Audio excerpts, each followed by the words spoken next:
Une jeune femme a grandi dans un village près des montagnes. Un jour, en pratiquant l'alpinisme, elle trouve un ourson qui pleure. Grâce à ses connaissances de secouriste, elle parvient à sauver le petit qui était piégé. La maman ours observe tout de loin et fait quelque chose de choquant. Avant d'écouter cette histoire émouvante, n'oubliez pas de vous abonner à la chaîne pour plus de récits comme celui-ci. Le soleil venait à peine de se lever lorsque Marine ouvrit les yeux, sentant cette agitation familière dans sa poitrine. C'était son dernier jour au village des Sapins, avant de partir pour la formation officielle de secouriste, et les montagnes l'appelaient pour un adieu spécial.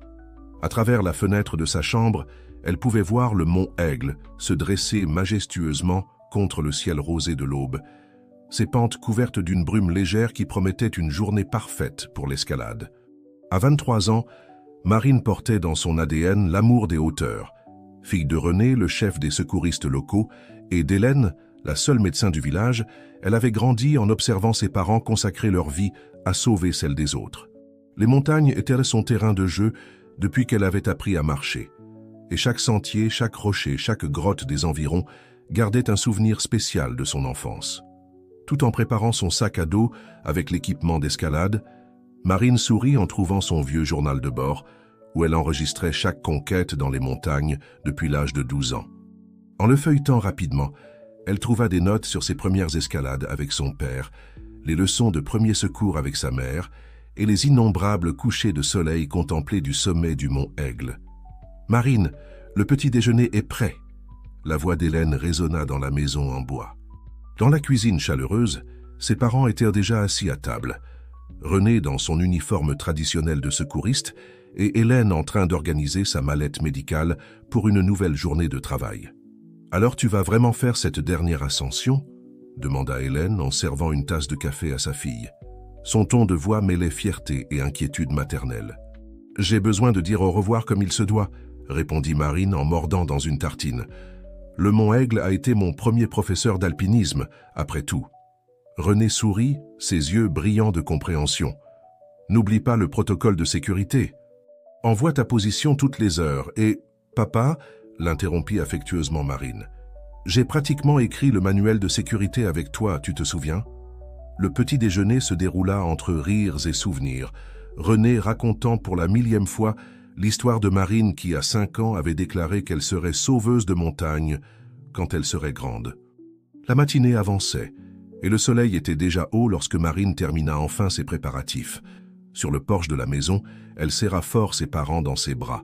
« Je reviens avant la tombée de la nuit », promit-elle, en ajustant les bretelles de son sac à dos. Hélène lui remit un petit paquet de sandwichs et René vérifia une dernière fois l'équipement de sa fille. Alors qu'elle marchait vers le sentier qui menait au mont Aigle, Marine ressentit un étrange mélange d'émotions. C'était comme si les montagnes lui chuchotaient que cette journée serait différente de toutes les autres. Le vent frais caressait son visage, apportant avec lui l'odeur des sapins et des fleurs sauvages qui parsemaient le chemin. La montée initiale était douce, un sentier bien marqué qui serpentait entre des arbres centenaires. Marine connaissait chaque pierre, chaque virage, chaque arbre tordu qui servait de repère. Tout en marchant, son esprit vagabondait entre souvenirs et rêves d'avenir. Dans quelques jours, elle commencerait sa formation officielle de secouriste dans la capitale, suivant les traces de son père. En atteignant le premier plateau, elle s'arrêta pour boire de l'eau et envoyer sa position à ses parents, comme promis. De là, elle pouvait voir tout le village des Sapins niché dans la vallée en contrebas, avec ses petites maisons en bois et ses toits rouges. La fumée des cheminées montait paresseusement dans l'air du matin et la cloche de la petite église sonnait 9 heures. Marine respira profondément, sentant l'air pur des montagnes remplir ses poumons. Devant elle, la face rocheuse du mont Aigle se dressait imposante, un défi qu'elle était plus que prête à relever. Elle vérifia une dernière fois ses cordes et ses mousquetons, mit son casque et entama la partie la plus technique de l'escalade, sans imaginer que cette journée changerait sa vie à jamais. L'ascension se déroulait comme prévu, Marine se déplaçant avec la grâce et la précision que des années de pratique lui avaient conférées. Ses mains trouvaient naturellement les meilleures fissures dans la roche, tandis que ses pieds s'appuyaient en toute sécurité sur chaque saillie. Le soleil était déjà haut dans le ciel lorsqu'elle atteignit une petite plateforme naturelle, environ 200 mètres au-dessus de la vallée. C'est alors qu'un son inhabituel attira son attention. Entre le sifflement du vent et le chant occasionnel des oiseaux, Marine distingua un gémissement aigu et angoissé. Au début, elle pensa que ce n'était que le vent jouant entre les rochers, mais son instinct de secouriste lui disait qu'il y avait quelque chose de plus. Elle interrompit son ascension, restant complètement immobile pour mieux identifier l'origine du son. Le gémissement se fit entendre à nouveau, plus clair cette fois, provenant d'une saillie quelques mètres en dessous et à sa droite. Marine consulta sa montre. Il était temps d'envoyer sa position à ses parents. Après avoir respecté le protocole de sécurité, elle commença à planifier une route d'approche vers l'origine du son mystérieux. La descente jusqu'à la saillie exigerait une manœuvre délicate. La face de la roche à cet endroit était particulièrement abrupte, avec peu de points d'appui fiables. Marine vérifia 2 fois son équipement et entama la descente avec une extrême prudence. Chaque mouvement était calculé, chaque ancrage testé avec une attention redoublée. Au fur et à mesure qu'elle s'approchait, le son devenait plus net et son cœur s'accéléra en identifiant les pleurs inconfondables d'un ourson. Son esprit se rappela immédiatement les leçons de son père sur les rencontres avec des animaux sauvages dans les montagnes. Là où il y a un petit, il y a une mère à proximité, était l'une des premières règles qu'elle avait apprises. Comme pour répondre à ses pensées, un grognement grave résonna de quelque part au-dessus. Marine se figea dans sa position, contrôlant sa respiration tout en observant une énorme ours brune apparaître au sommet de la paroi rocheuse. L'animal semblait agité, se déplaçant d'un côté à l'autre, visiblement perturbé par la situation de son petit. « Doucement, maman », chuchota Marine, plus pour elle-même que pour l'ours. « Je suis là pour aider. » Des années de cohabitation avec la vie sauvage dans les montagnes lui avaient appris à respecter et à comprendre le comportement des animaux. L'ours, bien que visiblement inquiète, ne montrait pas de signe d'agressivité immédiate. Finalement, Marine atteignit la saillie où le petit était piégé.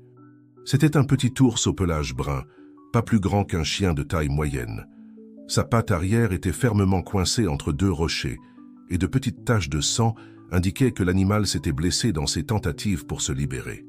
Le petit, en percevant son approche, se débattit initialement avec plus de force, émettant des gémissements effrayés. Marine garda ses distances pendant quelques instants, permettant à l'animal de s'habituer à sa présence. Lentement, elle commença à parler d'une voix basse et douce, comme elle le faisait avec les animaux blessés qu'elle rencontrait occasionnellement lors de ses escalades. « Hé petit », murmura-t-elle, gardant un ton calme et constant. « Je suis venu t'aider à sortir de là. Ta mère est très inquiète. » Le petit se calma progressivement, ses yeux sombres fixés sur Marine avec un mélange de peur et de curiosité. La situation exigeait une décision rapide mais prudente. La position était précaire, et tout mouvement brusque pouvait effrayer à la fois le petit et la mère ours, qui continuait sa surveillance nerveuse au-dessus d'eux. Marine savait qu'elle aurait besoin d'aide supplémentaire, mais elle comprenait aussi que le petit ne pouvait pas attendre beaucoup plus longtemps dans cette situation. Avec des mouvements délibérément lents, elle attrapa son téléphone et envoya un message détaillé à ses parents, expliquant la situation et demandant du soutien. En attendant une réponse, elle commença à évaluer soigneusement comment elle pourrait libérer le petit sans causer plus de blessures ou provoquer une réaction défensive de la mère ours. Le soleil était maintenant directement au-dessus d'eux et Marine pouvait sentir la chaleur intense se réfléchir sur les rochers. Le temps devenait un facteur crucial, tant pour le petit que pour sa propre sécurité, sur la face exposée de la montagne. Elle savait qu'elle devait agir bientôt, mais chaque mouvement devrait être parfaitement calculé. Marine respira profondément, évaluant ses options. L'espace sur la saillie était limité, permettant à peine qu'elle se déplace en sécurité. Le petit ours, bien que plus calme, tremblait encore visiblement, sa patte coincée dans une position douloureuse entre les rochers. Au-dessus d'eux, la mère ours continuait sa surveillance anxieuse, ses yeux attentifs à chaque mouvement. Avec précaution, Marine ouvrit son sac à dos et sortit sa trousse de premiers secours. Des années à observer sa mère soigner des animaux blessés dans le village lui avaient donné suffisamment de connaissances pour évaluer la situation. La blessure ne semblait pas grave, mais la position dans laquelle la patte était coincée pourrait causer des dommages sérieux si elle n'était pas libérée rapidement. « Je vais devoir m'approcher un peu plus, mon petit ami », chuchota-t-elle, gardant le ton doux qui semblait calmer le petit. Avec des mouvements lents et délibérés, Marine se positionna de manière à avoir un meilleur accès aux rochers qui emprisonnaient l'animal. Le soleil fort commençait à être pénible, et des gouttes de sueur coulaient sur son visage, tandis qu'elle étudiait la meilleure façon de procéder. Les rochers qui coinçaient la patte du petit étaient lourds, mais pas impossibles à déplacer. Le véritable défi serait de le faire sans provoquer une avalanche sur la face instable de la montagne. Marine prit une de ses cordes auxiliaires et, avec expertise, commença à créer un système de levier improvisé. Chaque mouvement était calculé, chaque nœud précisément attaché. Le petit observait curieusement, émettant occasionnellement de petits gémissements d'inconfort. « Encore un peu de patience, murmura-t-elle, en positionnant la corde. « Ta mère est juste là-haut, je ne laisserai rien de mal t'arriver. » Le téléphone vibra dans sa poche, un message de son père l'informant que lui et une équipe de sauvetage étaient en route. Mais Marine savait qu'elle ne pouvait pas attendre. Les nuages commençaient à se former à l'horizon, et son expérience dans les montagnes lui disait qu'un orage pourrait approcher. Avec douceur, elle passa une bande souple autour du corps du petit, créant un support qui l'empêcherait de tomber une fois libéré. L'animal, étonnamment, resta coopératif, comme s'il comprenait qu'elle était là pour l'aider. « Maintenant vient la partie difficile », dit Marine en se positionnant fermement sur la saillie. Utilisant le levier improvisé et sa propre force, elle commença à appliquer progressivement de la pression sur les rochers. La sueur coulait sur son visage, ses muscles tremblaient sous l'effort, mais elle maintenait une pression constante. Soudain, elle sentit un mouvement. Les rochers commençaient à céder, millimètre par millimètre. Le petit, percevant le changement, commença à s'agiter à nouveau, mais Marine garda son calme, murmurant des paroles rassurantes. Avec un dernier effort, elle réussit à créer suffisamment d'espace pour que le petit puisse retirer sa patte.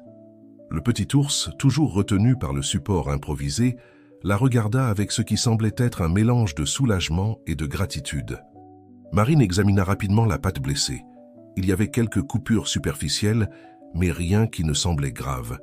Avec des gestes doux, elle nettoya les blessures avec un antiseptique et appliqua un léger pansement, surprise par la docilité de l'animal. Maintenant venait le prochain défi, rendre le petit à sa mère en toute sécurité. L'ours qui avait suivi toute l'opération de sauvetage semblait moins agité, mais Marine savait qu'elle devrait être extrêmement prudente dans les moments à venir. Avec le système de corde toujours en place, elle commença à planifier comment elle élèverait le petit jusqu'à un point où la mère pourrait l'atteindre. Le vent commençait à se lever, et les premières gouttes de pluie tombaient de façon espacée, rendant la situation encore plus urgente. Marine vérifia une fois de plus tout son équipement de sécurité, ajusta le support autour du petit et se prépara pour la partie la plus délicate du sauvetage. Le succès de toute l'opération dépendrait des prochaines minutes, et elle ne pouvait pas se permettre de commettre la moindre erreur. Avec une précision méticuleuse, Marine commença à préparer le système de poulies qui permettrait d'élever le petit en toute sécurité. Ses mains bougeaient avec une agilité entraînée, vérifiant chaque mousqueton et chaque nœud 2 fois. La pluie, encore faible, rendait les cordes glissantes, exigeant une attention redoublée. « Allons-y, petit », murmura-t-elle, en ajustant le harnais improvisé autour du petit. L'animal, bien qu'encore appréhensif, restait étonnamment calme, comme s'il comprenait l'importance de coopérer. Ses yeux sombres rencontraient occasionnellement ceux de Marine, transmettant une confiance qu'elle n'aurait jamais attendue d'un animal sauvage. L'ours au-dessus d'eux continuait sa surveillance, maintenant plus proche du bord. Marine pouvait entendre sa respiration lourde et les grognements occasionnels d'inquiétude. Il était crucial de garder son calme. Tout mouvement brusque pourrait provoquer une réaction défensive de la mère ours, rendant la situation dangereuse pour tous. Avec le système d'élévation prêt, Marine commença à hisser le petit lentement. Chaque centimètre était gagné avec une extrême prudence, tandis qu'elle gardait un œil sur l'animal et l'autre sur la mère ours. Le vent augmentait progressivement, faisant balancer les cordes plus qu'elle ne l'aurait souhaité. « Doucement, maman », chuchota-t-elle lorsque l'ours émit un grognement bas. « Je ramène ton bébé vers toi. » Comme si elle comprenait ses paroles, l'animal recula légèrement, donnant de l'espace pour que l'opération continue. Le petit montait lentement, émettant occasionnellement de petits gémissements d'anxiété. Marine continuait de parler doucement, ses paroles se mêlant au son de la pluie qui commençait à s'intensifier. Ses bras lui faisaient mal sous l'effort, mais elle maintenait des mouvements fermes et contrôlés. Lorsque le petit était à quelques mètres du sommet, Marine sentit une vibration dans son téléphone, probablement son père l'informant que l'équipe de sauvetage était proche. Mais elle ne pouvait pas se laisser distraire maintenant, pas quand elle était si près de terminer le sauvetage. Avec un dernier effort, elle hissa le petit jusqu'à une petite plateforme naturelle, où la mère ours pourrait l'atteindre en toute sécurité. Le petit animal, dès qu'il sentit un terrain ferme sous ses pattes, commença à se débattre légèrement contre les cordes qui le retenaient. Marine savait que c'était le moment le plus délicat. Elle devait libérer le petit sans s'exposer excessivement ou effrayer l'ours. Avec des mouvements précis, elle commença à desserrer le système qui retenait l'animal, gardant une corde de sécurité au cas où il glisserait. La mère ours s'approcha prudemment, son corps immense se déplaçant avec une grâce surprenante sur les rochers mouillés. Marine retint son souffle, ses muscles tendus, prête à toute réaction de l'animal. À sa surprise, l'ours fit preuve d'une douceur remarquable en s'approchant du petit. Avec des mouvements délicats de ses énormes griffes, elle aida à libérer le petit des dernières cordes qui le retenaient. Le petit, enfin libre, courut vers sa mère qui l'accueillit avec un doux grognement de satisfaction. Marine se permit un petit sourire de soulagement, mais elle savait qu'elle n'était pas encore totalement en sécurité. La pluie tombait maintenant plus fort, rendant les rochers encore plus traîtres. Elle devait trouver un chemin sûr pour descendre, et vite. C'est alors que quelque chose d'extraordinaire se produisit. Au lieu de s'éloigner immédiatement avec son petit, l'ours resta un moment ses yeux fixés sur Marine. Il y avait quelque chose dans son regard, une intelligence, une compréhension qui transcendait la barrière entre humains et animaux sauvages. Le moment fut interrompu par un tonnerre lointain. Marine savait qu'elle devait commencer sa descente immédiatement, avant que l'orage ne s'aggrave. Elle commença à rassembler son équipement, toujours en maintenant des mouvements doux et prévisibles. L'ours et son petit commencèrent à s'éloigner lentement, disparaissant entre les rochers au-dessus. Marine les observa partir, ressentant un mélange d'épuisement et de satisfaction. Elle avait réussi non seulement à sauver le petit, mais aussi à maintenir tout le monde en sécurité pendant toute l'opération. Maintenant, avec la pluie qui s'intensifiait et le vent qui hurlait entre les rochers, elle devait se concentrer sur sa propre sécurité. La journée était loin d'être terminée, et les montagnes avaient encore plus de surprises en réserve pour elle. La pluie tombait maintenant en rideau dense, transformant la face rocheuse de la montagne en une surface traîtresse et glissante. Marine, toujours ancrée sur la petite saillie, savait que la descente serait infiniment plus dangereuse que la montée. Le vent hurlait autour d'elle, menaçant de la déséquilibrer à chaque rafale plus forte. Ces années d'expérience en alpinisme criaient dans son esprit « Ne commence pas une descente dans des conditions aussi défavorables ». Mais rester immobile n'était pas non plus une option. La température chutait rapidement et l'hypothermie devenait un risque réel. Avec des mains tremblantes, en partie à cause du froid et en partie à cause de l'adrénaline du récent sauvetage, Marine commença à préparer son équipement pour la descente. Chaque mousqueton était vérifié 2 fois, chaque nœud serré avec une force supplémentaire. Elle ne pouvait pas se permettre de commettre la moindre erreur. Pendant qu'elle se préparait, son esprit vagabondait vers ses parents. Il devait être en route avec l'équipe de sauvetage. Mais dans ces conditions, l'accès à la montagne serait difficile, voire impossible. Marine savait qu'elle était livrée à elle-même. Avec un dernier regard vers l'endroit où l'ours et son petit avaient disparu, elle entama sa descente. Chaque mouvement était calculé, chaque appui testé avant qu'elle n'y confie son poids. La roche, normalement ferme et fiable, semblait maintenant vivante sous ses pieds, glissante et traîtresse. Les 100 premiers mètres furent un test d'endurance et de concentration. La pluie fouettait son visage, rendant difficile de garder les yeux ouverts. Ses mains, même protégées par des gants, commençaient à s'engourdir avec le froid. Mais Marine ne se permettait pas de s'arrêter. Chaque pause augmentait le risque que ses muscles se raidissent, rendant les mouvements plus dangereux. À mi-chemin de la descente, un son alarmant parvint à ses oreilles, le grondement inconfondable de pierres se détachant. Au-dessus d'elle, une petite avalanche de roches et de boue commençait à se former, gagnant en vitesse à mesure qu'elle descendait la pente. Le cœur battant, Marine chercha désespérément un abri. Ses yeux entraînés identifièrent une petite cavité dans la roche, à quelques mètres sur sa droite. Sans prendre le temps de réfléchir 2 fois, Elle se lança dans un mouvement latéral, ses cordes grinçant sous l'effort soudain. À la dernière seconde, elle réussit à s'abriter dans la petite anfractuosité. Des pierres et de la boue passèrent en sifflant à quelques centimètres d'où elle se trouvait, dans un torrent chaotique qui dura plusieurs secondes terrifiantes. Quand cela cessa enfin, Marine se permit de relâcher la respiration qu'elle ne s'était même pas rendu compte de retenir. L'abri temporaire, cependant, présentait un nouveau défi. La cavité était trop petite pour permettre de grands mouvements, et la position était extrêmement inconfortable. Marine savait qu'elle ne pourrait pas y rester longtemps, sans risquer des crampes ou l'épuisement. Avec précaution, elle commença à se déplacer hors de l'abri. C'est alors qu'elle remarqua quelque chose d'étrange. Son sac à dos semblait plus léger. Avec un sursaut d'horreur, elle réalisa qu'une partie de son équipement avait été arrachée pendant sa fuite de l'avalanche. Des éléments cruciaux pour une descente en sécurité étaient maintenant perdus sur la pente boueuse en contrebas. La situation était devenue critique. Avec un équipement réduit, des conditions météorologiques qui empiraient à chaque minute et la fatigue qui commençait à se faire sentir, Marine faisait maintenant face à un dilemme angoissant.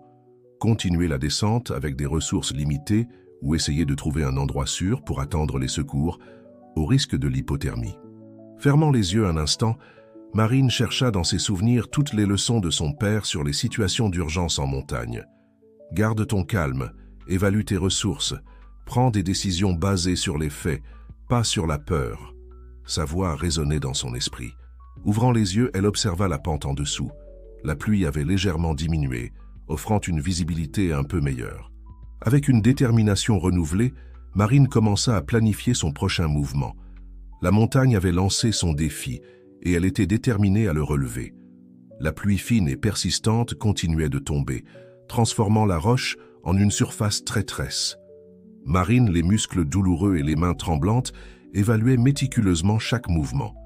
Son équipement réduit signifiait que chaque décision était cruciale. Il n'y avait pas de marge d'erreur. Lentement, elle reprit sa descente. Chaque pas était calculé, chaque ancrage testé avec une attention redoublée. Le vent soufflait occasionnellement en rafales fortes, menaçant de la déséquilibrer.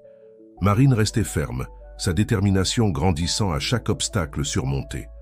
Pendant qu'elle descendait, son esprit vagabondait entre le présent difficile et les souvenirs qui la fortifiaient. Elle se rappela les innombrables fois où son père l'avait emmenée s'entraîner sur cette même montagne, lui enseignant non seulement les techniques d'escalade, mais aussi des leçons précieuses sur la résilience et la confiance en soi. « La montagne n'est pas ton ennemi, Marine, » disait-il toujours. « C'est ton professeur. Respecte-la, écoute-la et elle te montrera le chemin. » Ces paroles résonnaient maintenant dans son esprit, lui donnant la force de continuer. À chaque mètre conquis, elle se sentait plus connectée à la montagne, plus en phase avec ses défis et ses secrets. Après ce qui sembla des heures de descente prudente, Marine atteignit un petit plateau. C'était une zone relativement plane, offrant un bref répit dans son parcours. Elle profita du moment pour vérifier son téléphone, pas de signal. L'équipe de sauvetage, si elle était en route, n'avait aucun moyen de la contacter. C'est alors qu'elle remarqua quelque chose d'inhabituel. Un mouvement subtil entre les rochers attira son attention. À sa surprise, elle vit l'ours et son petit à nouveau. Ils semblaient suivre un sentier parallèle à sa descente, comme s'ils accompagnaient son voyage. L'ours s'arrêta un moment, ses yeux rencontrant ceux de Marine. Il y avait quelque chose dans ce regard, une intelligence, une compréhension qui transcendait les barrières entre espèces. Marine ressentit une étrange sensation de réconfort, comme si la présence de ces animaux sauvages était en quelque sorte protectrice. Renouvelée par cette rencontre surprenante, Marine reprit sa descente avec une énergie nouvelle. La pluie avait diminué, mais le terrain restait dangereux. Chaque mouvement exigeait une concentration totale. Chaque choix de route était soigneusement considéré. Au fur et à mesure qu'elle descendait, elle commença à remarquer des signes subtils dans le paysage, de petites marques sur les rochers, des branches cassées d'une certaine manière qui semblaient indiquer un chemin plus sûr. C'était comme si la montagne lui chuchotait des secrets, la guidant vers le bas. Marine suivit ces signes presque intuitivement, faisant confiance à ses instincts et à la connexion profonde qu'elle ressentait avec la nature environnante. Ses progrès, bien que lents, étaient constants et sûrs. Les heures passaient et le soleil commençait à se coucher, peignant le ciel de tons orange et rose. La température chutait rapidement, et Marine savait qu'elle devait trouver un abri bientôt. C'est alors qu'elle aperçut, quelques mètres plus bas, l'entrée d'une petite grotte. Avec précaution, elle s'approcha de l'ouverture. C'était un espace étroit, mais suffisant pour offrir une protection contre le vent et la pluie qui menaçaient de revenir. Marine hésita un moment, consciente des dangers potentiels d'entrer dans une grotte inconnue.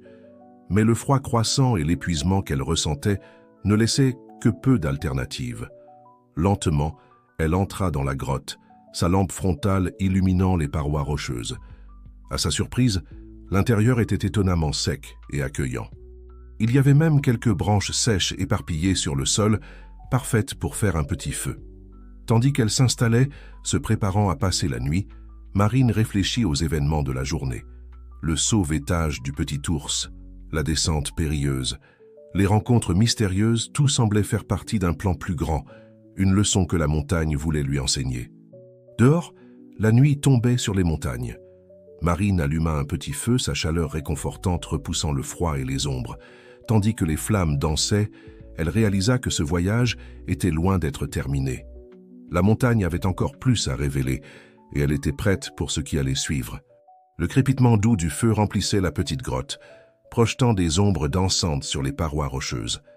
Marine, enroulée dans sa couverture de survie, sentait la chaleur réconfortante chasser le froid qui s'était installé dans ses os. Ses yeux, lourds de fatigue, luttaient pour rester ouverts, mais son esprit était agité, repassant les événements extraordinaires de la journée.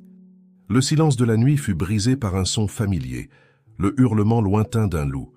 Marine sourit, se rappelant les histoires que son grand-père avait l'habitude de raconter sur les gardiens de la montagne. Selon lui, les loups n'étaient là pas seulement des prédateurs, mais des esprits protecteurs qui guidaient les voyageurs perdus vers leur foyer. Tout en observant les flammes, Marine commença à remarquer quelque chose d'étrange sur les parois de la grotte. À la lumière vacillante du feu, des formes subtiles semblaient émerger de la roche. Intriguée, elle se leva et s'approcha pour mieux examiner. Ses yeux s'écarquillèrent de surprise en réalisant qu'il ne s'agissait pas de simples formations rocheuses, mais de peintures rupestres anciennes. Des figures d'animaux, de personnes et de symboles mystérieux couvraient les murs, racontant des histoires d'un passé lointain. Avec révérence, Marine toucha légèrement l'une des images, un ours étonnamment semblable à celui qu'elle avait rencontré aujourd'hui. À côté de l'ours, une figure humaine tendait la main dans un geste qui semblait être d'amitié, non de peur. « Incroyable !» murmura-t-elle, émerveillée par la découverte. Sa formation d'alpiniste avait toujours mis l'accent sur le respect de la nature et de l'histoire des montagnes, mais elle n'avait jamais imaginé trouver quelque chose d'aussi significatif.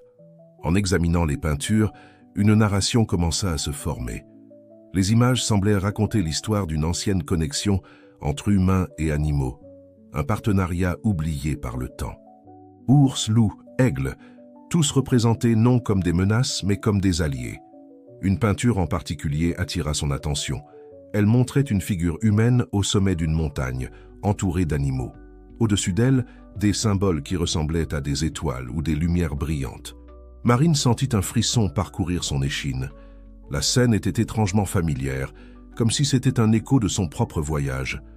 Perdue dans sa contemplation, Marine ne remarqua presque pas quand un nouveau son se joignit au crépitement du feu. C'était un son faible, presque imperceptible au début mais qui grandit progressivement. Il semblait venir de plus profond dans la grotte. Curieuse et un peu appréhensive, Marine prit sa lampe et avança prudemment. Le tunnel se rétrécissait, la forçant à se baisser. Le son devenait plus clair. C'était de l'eau courante. Après quelques mètres, le tunnel s'ouvrit sur une chambre plus grande. Marine eut le souffle coupé, émerveillée par ce qu'elle voyait. Un petit lac souterrain s'étendait devant elle, ses eaux cristallines reflétant la lumière de sa lampe comme des milliers de diamants.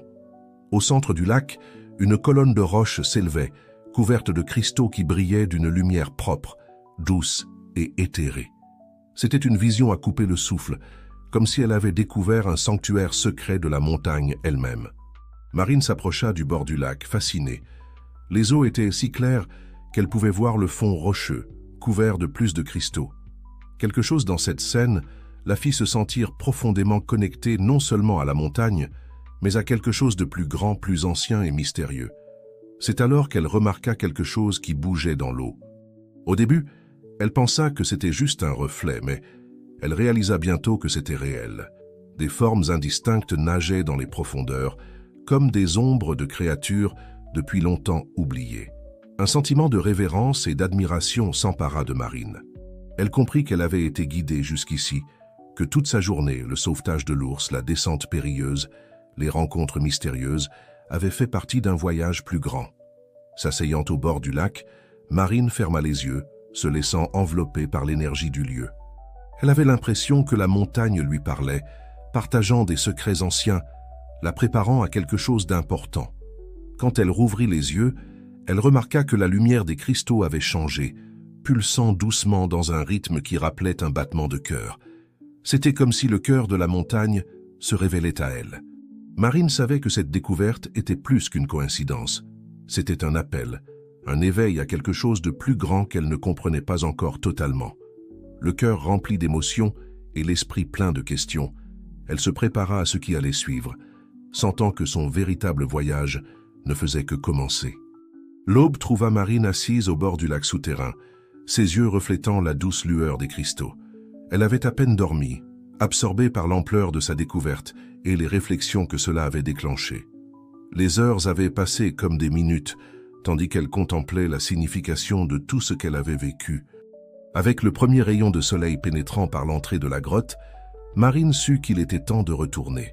Son cœur était partagé entre le désir de rester dans ce lieu magique et la nécessité de partager sa découverte avec le monde. Soigneusement, elle enregistra l'emplacement de la grotte dans son GPS et prit quelques photos avec le peu de batterie qui restait sur son téléphone portable. Elle savait qu'elle aurait besoin de preuves pour corroborer son histoire incroyable. En émergeant de la grotte, Marine fut accueillie par un monde transformé. L'orage était passé, laissant derrière lui un ciel d'un bleu cristallin. L'air était frais et pur, chargé de l'odeur de terre mouillée et de végétation renouvelée. Sa descente de la montagne fut étonnamment facile, comme si le chemin s'ouvrait naturellement devant elle. À plusieurs reprises, Marine aperçut des animaux, un cerf l'observant calmement depuis une clairière, un aigle tournoyant majestueusement au-dessus, tous semblant la reconnaître comme faisant partie de la montagne. Lorsqu'elle atteignit enfin la base de la montagne, elle fut accueillie par une scène de soulagement et de joie. Ses parents, accompagnés de l'équipe de sauvetage, étaient là, prêts à commencer une recherche. La vue de Marine, saine et sauve, provoqua une explosion d'émotions. Hélène courut pour embrasser sa fille, des larmes de joie coulant sur son visage. « Nous étions tellement inquiets !» s'exclama-t-elle, serrant Marine fort dans ses bras. René se joignit à l'étreinte, sa voix chargée d'émotion. « Tu vas bien? Que s'est-il passé là-haut » Marine sourit, sentant l'amour et le soutien de sa famille. « Je vais bien, papa. En fait, je vais plus que bien. J'ai tant de choses à vous raconter. » Dans les heures qui suivirent, Marine narra son incroyable voyage, le sauvetage du petit ours, la descente périlleuse, la découverte de la grotte et du lac souterrain. Ses parents et l'équipe de sauvetage écoutaient attentivement, leurs expressions variant entre l'étonnement, l'inquiétude et l'admiration. « C'est extraordinaire, dit René lorsque Marine termina son récit. Nous devons organiser une expédition pour documenter ces découvertes de manière adéquate. Hélène, toujours la voix de la raison, ajouta « Mais d'abord, tu dois te reposer et récupérer, ma chérie. » Cette expérience a dû être extrêmement éprouvante. Marine acquiesça, sentant le poids de la fatigue s'abattre enfin sur elle. Mais il y avait une flamme allumée dans ses yeux, une détermination renouvelée. « Maman, papa, dit-elle, sa voix pleine de conviction, ce que j'ai vécu là-haut, ce n'était pas seulement une aventure, c'était un appel. Je sens que j'ai découvert mon véritable but. » Ses parents échangèrent des regards de compréhension. Ils connaissaient bien cette lueur dans les yeux de Marine. C'était la même qu'ils avaient vue l'un chez l'autre quand ils étaient jeunes, celle qui les avait conduits à consacrer leur vie au service et à la protection des montagnes et de leurs habitants. « Et quel est ce but, ma fille ?» demanda doucement René. Marine prit une profonde inspiration, les mots coulant naturellement. « Je veux être un pont entre les mondes, entre les humains et la nature, entre la connaissance ancienne et la moderne. Cette grotte, ces peintures, elles racontent une histoire qui doit être entendue. Une histoire de connexion, de respect mutuel entre toutes les créatures. » Hélène sourit, fière. « Et comment comptes-tu faire cela ?»« Je vais combiner ma formation de secouriste avec la recherche et l'éducation environnementale, » répondit Marine, son esprit traçant déjà des plans. « Je veux créer des programmes qui amènent les gens à expérimenter la nature, non pas comme quelque chose à conquérir, mais comme un partenaire, un enseignant. » Dans les jours et les semaines qui suivirent, l'histoire de Marine se répandit, d'abord dans le village, puis dans la région, et bientôt attira l'attention de chercheurs et d'environnementalistes de tout le pays. La grotte avec ses peintures rupestres et le lac souterrain furent soigneusement étudiés, se révélant être un trésor archéologique et écologique d'importance internationale. Marine, fidèle à sa parole, se consacra à la création de programmes éducatifs qui combinaient aventure, conservation et sagesse ancienne. Ces expéditions guidées dans les montagnes n'étaient pas seulement une question d'escalade ou de survie, mais de reconnexion avec la nature, avec notre histoire et avec nous-mêmes. Ainsi, la jeune femme qui avait un jour rêvé d'être une sauveuse de montagne découvrit que son véritable appel était bien plus grand. Elle devint une gardienne des secrets de la montagne, une messagère entre les mondes, inspirant une nouvelle génération à voir la nature non pas comme une ressource à exploiter, mais comme un partenaire sage dans notre voyage collectif. Alors que le soleil se couchait sur les montagnes ce soir-là, Marine regarda l'horizon, ressentant une profonde gratitude. Son aventure ne faisait que commencer, et l'avenir, comme les montagnes devant elle, était plein de promesses et de mystères, attendant d'être découverts. Fin de l'histoire. Chers auditeurs, nous espérons que le voyage de Marine a touché vos cœurs et éveillé en vous un nouveau regard sur notre connexion avec la nature. Pour poursuivre ce voyage de découverte, nous avons préparé une playlist spéciale, avec des histoires tout aussi captivantes sur le courage, la connexion et les secrets que la nature garde. Vous la trouverez en cliquant sur le lien à gauche. Si cette histoire a résonné en vous, n'oubliez pas de vous abonner à notre chaîne et de liker la vidéo. Chaque jour, nous apportons des récits uniques qui explorent la complexité et la beauté de la vie en harmonie avec le monde naturel. Ne manquez pas nos prochains contenus. Chaque histoire est une nouvelle aventure qui attend d'être vécue. Laissez dans les commentaires vos propres expériences de connexion avec la nature. Vos histoires peuvent inspirer d'autres personnes à se lancer dans leur propre voyage de découverte. Ensemble, nous pouvons tisser une tapisserie d'expériences qui nous rappelle la magie et la sagesse qui nous entourent. Jusqu'à la prochaine aventure, gardez vos cœurs ouverts et vos pieds fermement ancrés sur les sentiers de la vie. La montagne appelle, et qui sait quels secrets elle garde pour vous. Les années ont passé depuis l'extraordinaire découverte de Marine dans la montagne, mais l'impact de ce jour continuait à résonner dans sa vie et dans la communauté qui l'entourait. Le village des Sapins, autrefois un petit hameau oublié au pied des montagnes, s'était transformé en un centre vibrant d'écotourisme et de recherche environnementale. Marine, maintenant âgée de 30 ans, était devenue une figure respectée non seulement dans sa communauté, mais internationalement. Son programme d'éducation environnementale, les Gardiens de la montagne, attirait des visiteurs du monde entier, désireux d'expérimenter la connexion profonde avec la nature qu'elle promouvait. La grotte et le lac souterrain, soigneusement préservés et protégés, étaient devenus un objet d'étude pour les archéologues, les géologues et les biologistes. Les peintures rupestres s'étaient révélées plus anciennes et plus complexes qu'on ne le pensait initialement, offrant des aperçus fascinants sur les anciennes civilisations qui avaient habité la région. René et Hélène, fiers des réalisations de leur fille, avaient pris leur retraite de leurs rôles officiels, mais restaient actifs dans la communauté. René dirigeait maintenant un programme de formation pour jeunes secouristes, tandis qu'Hélène coordonnait une clinique de santé holistique qui combinait médecine moderne et sagesse traditionnelle des plantes. La relation de Marine avec la faune locale avait également évolué de manière surprenante.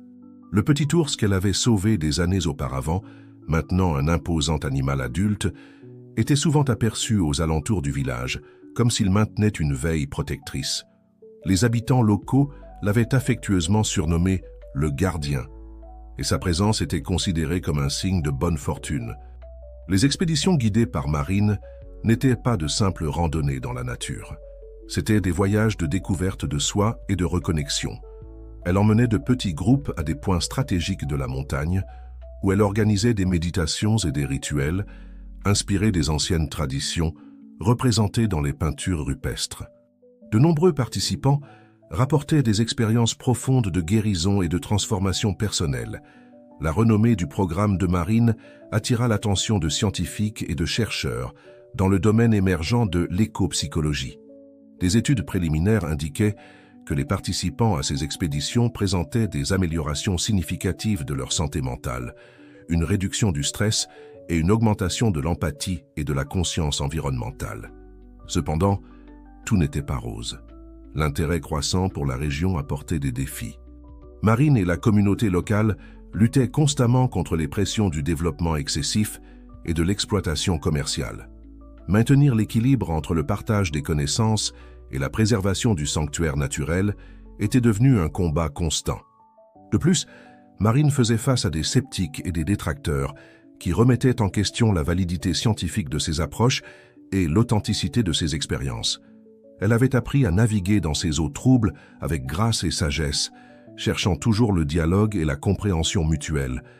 Dans sa vie personnelle, Marine avait trouvé un compagnon en la personne de Lucas, un biologiste marin venu étudier les systèmes aquatiques uniques de la région. Ensemble, ils formaient un partenariat puissant, combinant la connaissance des montagnes et des océans dans une vision holistique de la conservation. À mesure que son influence grandissait, Marine fut invitée à participer à des conférences internationales et à contribuer aux politiques de conservation au niveau national. Elle utilisait ces plateformes pour plaider en faveur d'une approche plus intégrée et spirituelle de la conservation environnementale, défiant les paradigmes établis et inspirant une nouvelle génération d'environnementalistes. Le lac souterrain, quant à lui, continuait de révéler ses secrets. Des recherches récentes avaient découvert des espèces de poissons et d'amphibiens jusqu'alors inconnus de la science, adaptés à la vie dans les profondeurs obscures. Ces découvertes non seulement élargissaient les connaissances scientifiques, mais renforçaient également les arguments en faveur de la protection de la zone. Les peintures rupestres, pour leur part, continuaient de fasciner et d'intriguer. De nouvelles techniques d'analyse révélèrent des couches cachées de signification, suggérant que le site avait été un important centre spirituel pendant des millénaires. Linguistes et anthropologues débattaient avec passion de l'origine et de la signification des symboles, dont certains semblaient ne correspondre à aucune tradition connue. Alors que le soleil se couchait sur les montagnes ce soir-là, Marine s'assit sur sa véranda, contemplant le chemin qu'il avait mené jusqu'ici. Le vent murmurait entre les sapins, portant avec lui l'odeur de la terre et le mystère des hauteurs. Elle ferma les yeux, sentant la pulsation de la montagne, ce même battement qu'elle avait ressenti des années auparavant dans la grotte souterraine. Un hurlement lointain résonna dans la vallée, le loup qu'elle apercevait occasionnellement lors de ses randonnées. Marine sourit, se sentant partie intégrante de quelque chose de plus grand, une toile intriquée de vie et de conscience qui s'étendait bien au-delà de ce que les yeux pouvaient voir. Tandis que les étoiles commençaient à piquer le ciel nocturne, Marine réfléchissait à l'avenir. Elle savait que son voyage était loin d'être terminé. De nouveaux défis surgiraient, de nouvelles découvertes attendaient. La montagne avait encore beaucoup de secrets à révéler, beaucoup de leçons à enseigner. Avec un soupir de contentement, elle se leva, prête pour une nouvelle journée d'aventure et de découverte. Le lendemain apporterait de nouvelles expéditions, de nouveaux élèves désireux d'apprendre les secrets de la montagne, de nouvelles batailles pour protéger ce précieux sanctuaire. Marine rentra chez elle, le cœur rempli de gratitude et de détermination.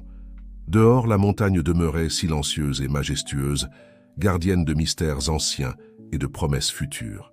Et ainsi, une autre journée s'achevait au village des Sapins, mais l'histoire de Marine et sa connexion avec la montagne continuait, résonnant à travers le temps, inspirant les générations futures à écouter l'appel de la nature et à redécouvrir notre profonde connexion avec le monde qui nous entoure. L'aube avait à peine pointé lorsque Marine s'éveilla, ressentant une agitation familière. Quelque chose l'appelait, une sensation qu'elle avait appris à respecter au fil des ans. Silencieusement, pour ne pas réveiller Lucas, elle s'habilla et sortit de la maison, ses pas la conduisant instinctivement vers la montagne. L'air frais de l'aube portait une odeur différente, un mélange d'ozone et de quelque chose de plus profond, plus ancien. Marine reconnut l'odeur. C'était la même que celle qu'elle avait sentie des années auparavant, la nuit de sa grande découverte, Sans hésiter, elle emprunta le sentier qui menait à la grotte. Le chemin, bien que familier, semblait différent ce matin-là. Les ombres dansaient de manière étrange, et Marine aurait juré avoir vu des formes bouger du coin de l'œil, disparaissant toujours quand elle essayait de les fixer. En arrivant à l'entrée de la grotte, Marine fit une pause.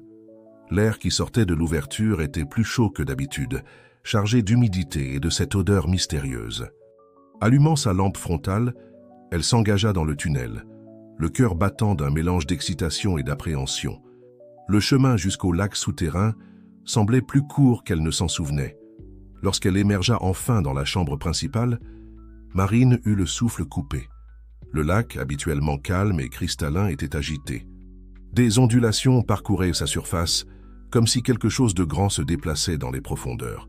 Les cristaux qui entouraient le lac pulsaient d'une lumière plus intense que Marine n'avait jamais vue.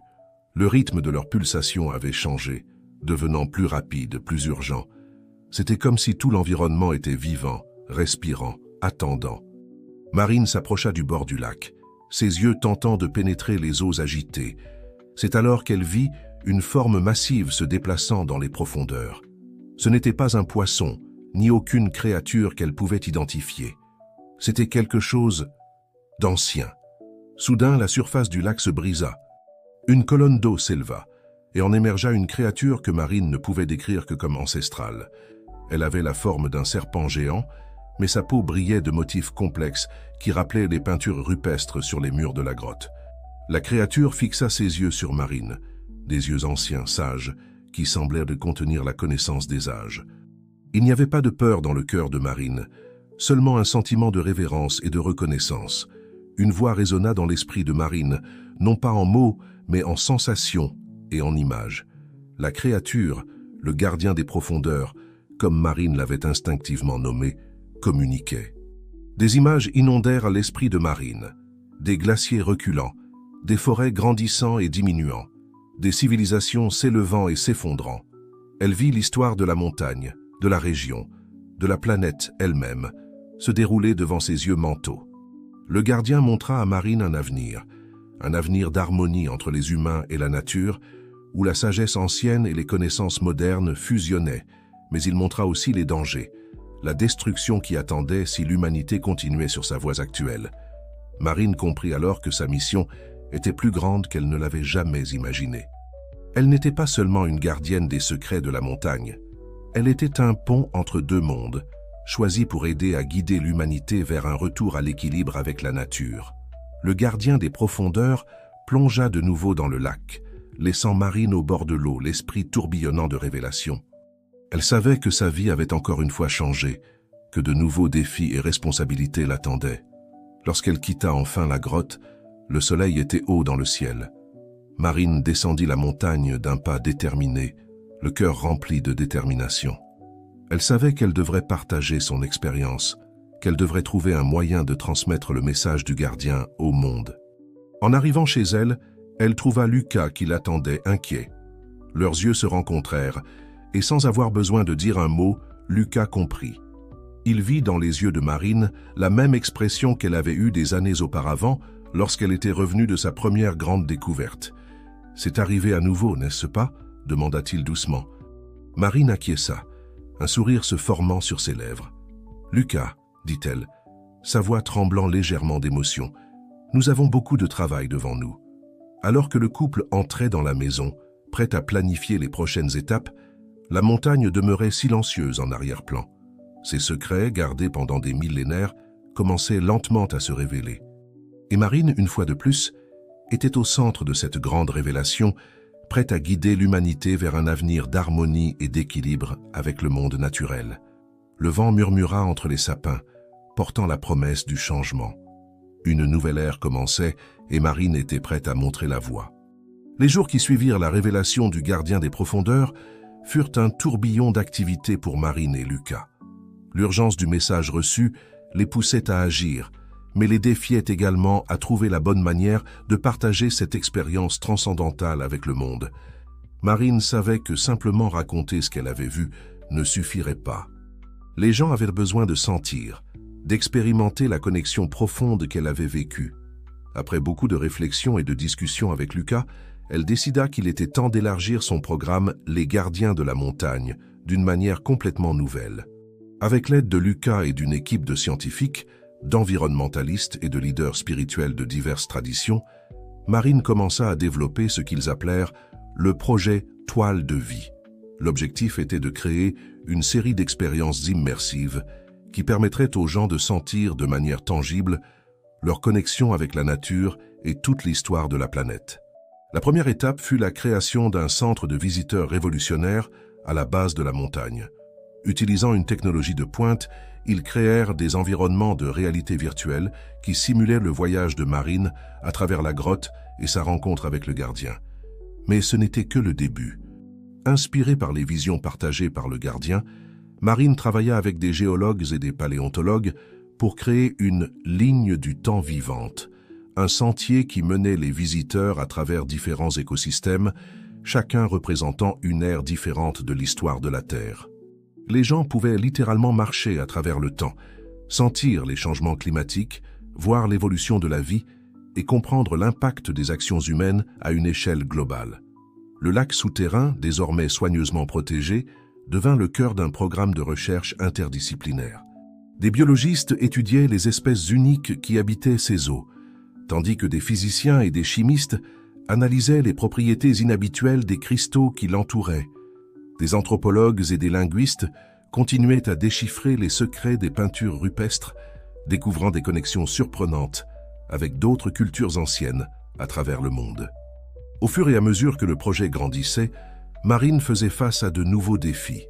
L'attention internationale apportait avec elle un examen minutieux et du scepticisme. Beaucoup dans la communauté scientifique remettaient en question la validité de ces expériences, les qualifiant d'hallucinations ou au mieux d'interprétations exagérées de phénomènes naturels. Marine, cependant, restait inébranlable. Elle savait ce qu'elle avait expérimenté et était déterminée à trouver un moyen de valider scientifiquement ce qu'elle avait appris. Avec l'aide de Lucas et d'une équipe de neuroscientifiques, elle se soumit à une série d'expériences, surveillant son activité cérébrale pendant des méditations et des visites à la grotte. Les résultats furent surprenants. Les modèles d'ondes cérébrales de Marine, pendant ses communications avec la nature, étaient uniques, montrant une synchronisation entre différentes zones du cerveau que les scientifiques n'avaient jamais vues auparavant.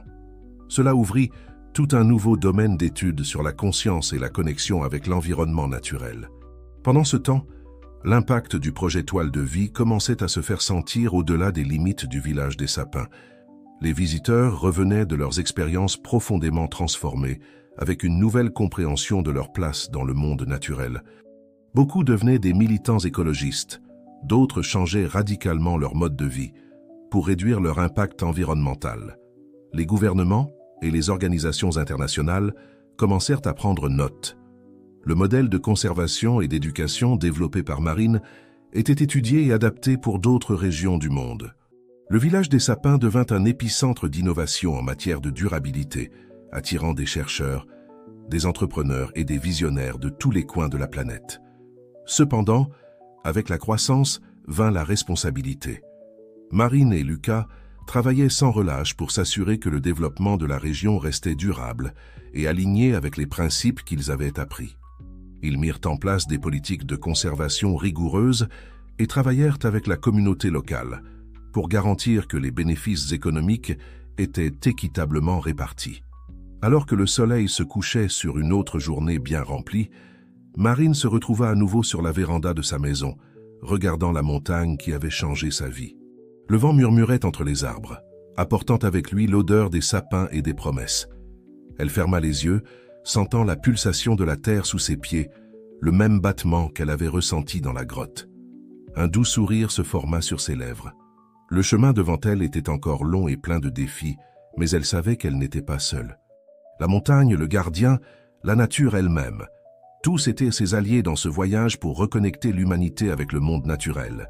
Et tandis que les étoiles commençaient à piquer le ciel nocturne, Marine ressentit une profonde certitude que, pas à pas, ils avançaient vers un avenir plus harmonieux et équilibré. Fin de l'histoire. Chers auditeurs, nous espérons que le voyage de Marine a touché vos cœurs et éveiller en vous un nouveau regard sur notre connexion avec la nature. Pour poursuivre ce voyage de découverte, nous avons préparé une playlist spéciale avec des histoires tout aussi captivantes sur le courage, la connexion et les secrets que la nature garde. Vous la trouverez en cliquant sur le lien à gauche. Si cette histoire a résonné en vous, n'oubliez pas de vous abonner à notre chaîne et de liker la vidéo. Chaque jour, nous apportons des récits uniques qui explorent la complexité et la beauté de la vie en harmonie avec le monde naturel. Ne manquez pas nos prochains contenus. Chaque histoire est une nouvelle aventure qui attend d'être vécue. Laissez dans les commentaires vos propres expériences de connexion avec la nature. Vos histoires peuvent inspirer d'autres personnes à se lancer dans leur propre voyage de découverte. Ensemble, nous pouvons tisser une tapisserie d'expériences qui nous rappelle la magie et la sagesse qui nous entourent. Jusqu'à la prochaine aventure, gardez vos cœurs ouverts et vos pieds fermement ancrés sur les sentiers de la vie. La montagne appelle, et qui sait quels secrets elle garde pour vous.